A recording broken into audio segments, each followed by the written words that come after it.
Bara çay içməyə gedirəm. Təşəkkür. Çay içməyə getməmişəm hər gün.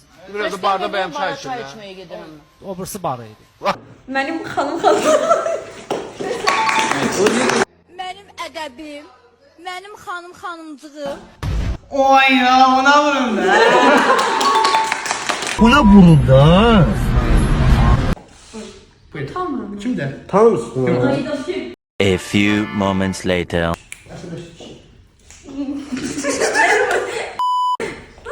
Təşəkkür edirəm sizə.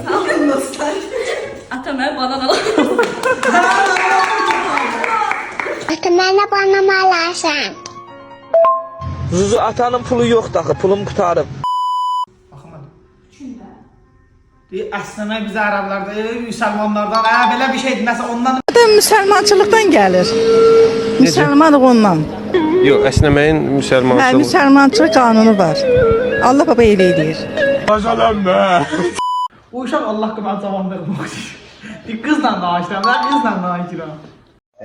Ara kire yazsın ha bak. Qızla danışan, nə qarayım qızla danışır. Nə qızla da, qızla.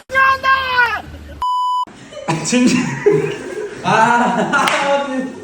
Nəşə gedir. Mən sağ olasın. 2 dənədir də, bir Yazında deyil.